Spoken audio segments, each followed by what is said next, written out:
सन्मान्य मंच, नमन. आकाशाला जिथं विजा कोसळण्याची इच्छा असेल, नेमकं त्याच ठिकाणी घर बांधणे माझा निर्धार आहे असं म्हणणाऱ्या जिद्दी जिगरबाज क्रांतिकारकाला माझे नमन. पुस्तकाविना घर म्हणजे जणू स्मशानच असं म्हणून पुस्तकांचे महत्त्व जाणून घेणाऱ्या स्वामीजींना माझे नमन. नमन त्या भुवनेश्वरी देवींना, ज्यांनी आपल्या संस्कारातून समोर बसलेल्या सगळ्यांना माझ्या बंधू आणि भगिनींनो म्हणायची शिकवण दिली व याच संस्कारातून नरेंद्रांचे विवेकानंद झाले. नमन त्या कुशाग्र बुद्धी आणि जिज्ञासू वृत्तीला, ज्याने थेट अजाणत्या वयात सुद्धा आपल्या पूर्वसुरींना ईश्वर ईश्वर म्हणता तर तो मला दाखवा असा प्रश्न विचारणाऱ्या नरेंद्राला.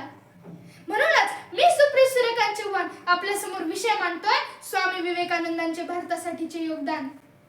नरेंद्र नावाचा छोटासा 23 वर्षाचा मुलगा अमेरिकेतील शिकागो येथे भरलेल्या धर्मसभेत साधेच उठून म्हणाला, अमेरिकेतील बंधू आणि भगिनींनो, म्हणजेच brothers and sisters of America. या पहिल्याच वाक्याने श्रोत्यांचे हृदय उचंबळून आले आणि टाळ्यांचा कडकडाट सुरू झाला. ते काही थांबेच ना, टाळ्यांचा इतका कडकडाट झाला की टाळ्या पडाव्या तर कशा, अमेरिकेत नरेंद्राला पडल्या तशा अशी चर्चा त्यावेळी सगळीकडे होऊ लागली. आणि जेव्हा टाळ्या थांबल्या तेव्हा नरेंद्रने आनंदात भारताचे विश्व विचार जगासमोर मांडले.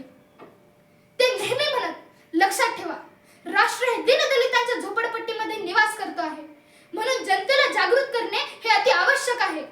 Religion is not for empty bellies असं खणकावून सांगणारा हा योद्धा संन्यासी गांधीजींच्या विधानांची पूर्वतयारी करून ठेवतो. यापुढे ईश्वराला अवतार घ्यायचा असेल तर तो भाकरीच्या रूपात उतरेल असं गांधीजी म्हणत होते.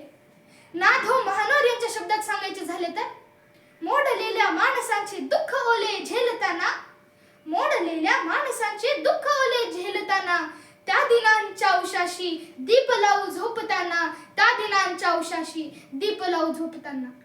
ही दिव्यांची लागण म्हणजे स्वामी विवेकानंदांचे विचार होय.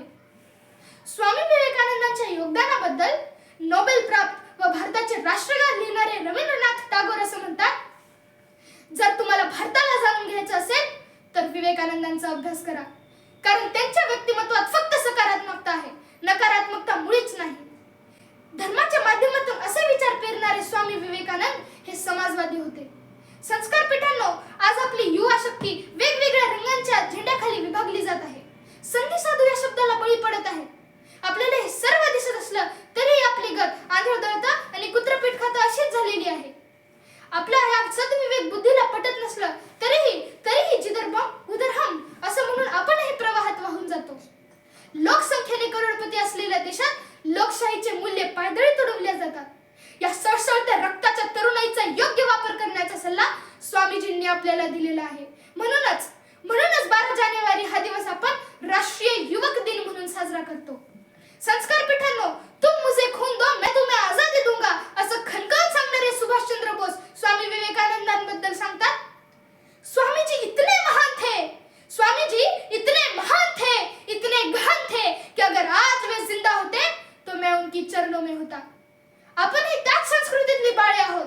सगळ्यात एक स्वामीजी आहे, पण हे त्याचं त्याने जाणून घ्यायला हवं. आपण ही प्रसन्न तपश्चर्या चालू ठेवूया. आजच्या या तणावग्रस्त जगाची फार मोठी गरज म्हणजे विश्वबंधुत्वाची परिकल्पना. तू राम है, तू रहीम है, तू राम है, तू रहीम है, तू महावीर, तू कृष्ण है.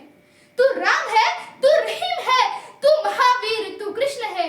तू वाहेगुरु, तू बुद्ध है, काका जी तू सिद्ध है. तू वाहेगुरु, तू बुद्ध है, काका जी तू सिद्ध है. हर नाम में तू समा रहा, अनेकांत तू एकांत है, अनेकांत तू एकांत है. वामनदादा कर्डेकरांच्या शब्दात सांगायचे असले तर, माणसा